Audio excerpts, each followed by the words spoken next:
Now all the world knows that America, Europe, and their aides and their followers, with all the pressure they have exerted, they have not been able to overcome the Islamic Republic and push it back. This actually was caused by the enemies of Iran. The Iranian people came to be known, their skills, their progresses. Elsewhere also they did the same thing. They raised ballyhoo. They said they made this cry that we want to boycott gasoline. We're importers. We're an importer of gasoline. We still are. They said that we want to stop this. And they made such a ballyhoo and raised some cries and had this campaign. Their analysts predicted and said that there will be unrest and tension in Iran. People will do this and that. And this caused Iranian officials to think of further producing gasoline. And today, based on the report that I have, of course, until the next few days, the country will be totally independent from imports of gasoline.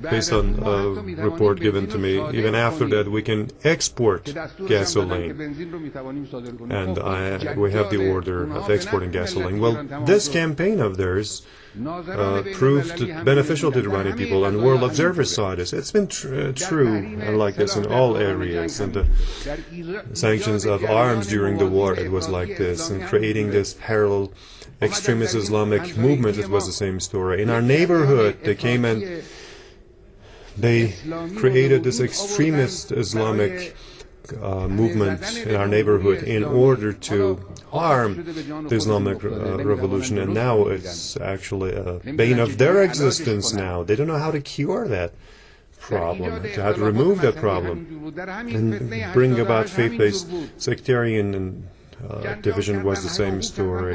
In the post-election events, they said that the Islamic Republic is gone, it's the end of it, and differences are out there, and this and that happened.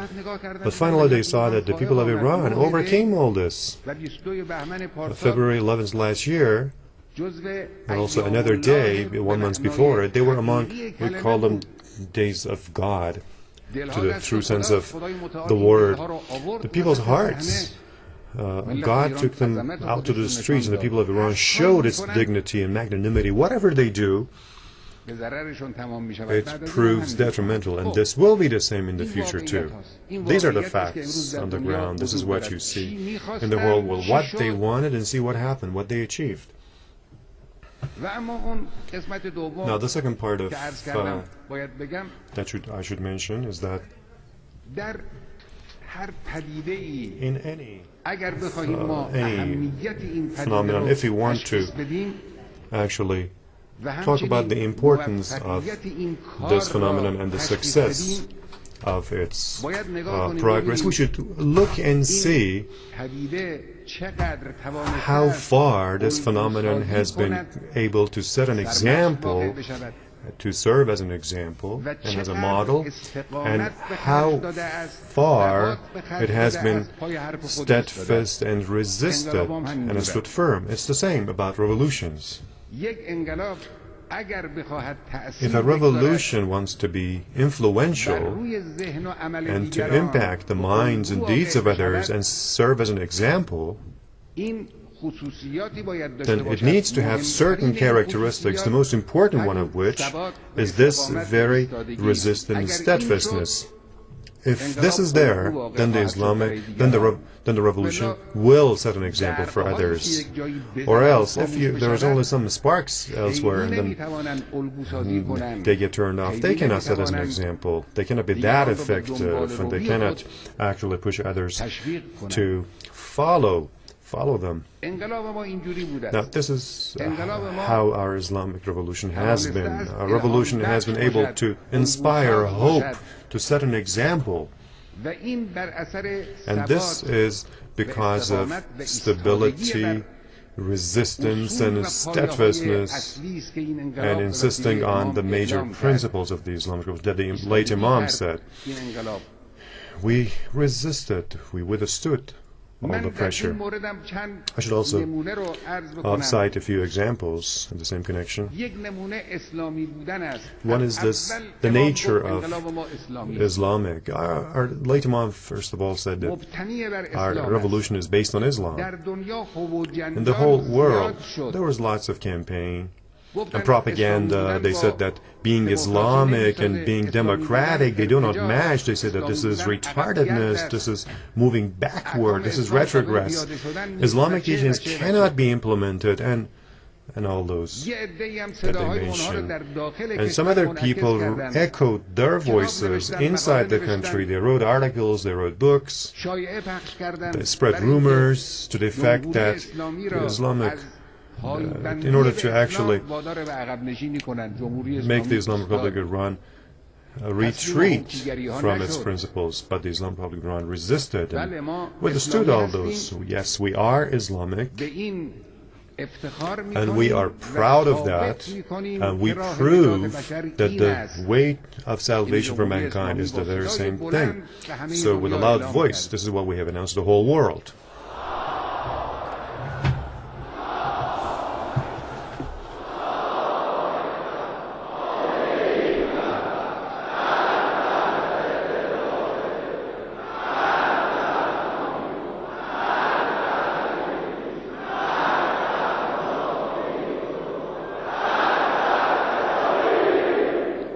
Today, after 32 years, look at our society. The manners, the approaches since the very first day, if they are not more Islamic, at least they look the same as what they were in the early days of the Islamic Revolution. Our youths, the young people who never visited the Imam, they don't remember anything about the revolution days and the imposed war, but their abidance by the Islamic principles, they're sticking more strongly to those than some of our older people. The officials are proud of this Islamic nature. In the past 32 years, of course, lots of efforts were made.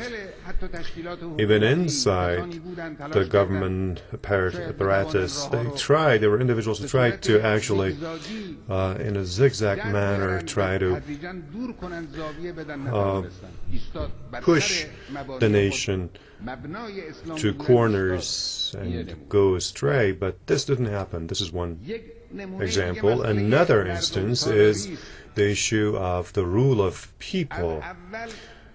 Since the outset, the late Imam Khamenei announced that it's the people who need to have their say, be it in choosing the Islamic Republic or in devising the constitution or the law, in the assembly of experts and the picking of the MPs and the president in all areas. After 32 years after the Islamic victory of the Islamic Revolution, we have had 33 elections together with referendums. In 32 years, we have had 32 or 33 times people have gone to the polling stations and they have picked, you can say, one election every year. This is really important. It's people's selection power. During the war, Tehran was being bombed and rocketed. The elections were held in cities where they were being targeted by missiles and rockets of Saddam's regime in that war. The elections did not stop. They were held even in those days. One of the parliamentary elections, pressure was made so that for their own political reasons, they could kind of delay the holding of the election, but they did not succeed. Up until now, the elections in the Islamic Republic has never been delayed for one single day. This is democracy. The very first day, the Imam said, and the Islamic Revolution insisted on this principle. We never accepted to do away and dispense with democracy and the rule of people. Today, the officials Also the experts, the assembly of experts who appoint the leader, and also the parliament, the assemblies elsewhere, the councils, they're all picked by the people.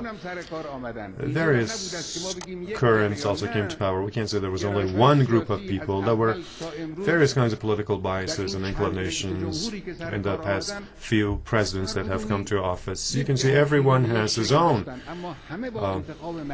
inclination, but they were all picked by the people. Another instance is an instance of social justice. Since the very beginning, Imam Khamenei spoke of justice. Well, social justice is tougher than all of these. To maintain democracy and other activities that have taken place inside the Islamic establishment. The establishment of social justice is really tough, really difficult. I cannot say that until now we have been able to fully establish social justice. No, that's not true. We still are far away from that. That justice that Islam expects of us and what exists in our society, it's too far still. But moving toward social justice has not been checked, and this is continued. And day after day, it has intensified. And today, movement towards social justice has gained momentum compared to previous years and periods. One of the greatest instances of social justice is the distribution, the proportionate distribution of the opportunities available in the country. In governments that are negligent of this social justice, they rely and they emphasize on certain class of people or certain areas of the country. But within the Islamic Republic, whatever, the further we move, we feel this more strongly. Villages are being taken care of. Far remote cities and towns, small towns, are being taken care of and reached out to. You can see lots of housing and construction of housing units and roads in remote areas in villages, linking roads and various kinds of communication, power lines, water, drainage system, telephone communication, other facilities are all distributed throughout the country. The visits that government officials make to different provinces and cities and towns, some of these remote towns, they never imagined to see even a second-class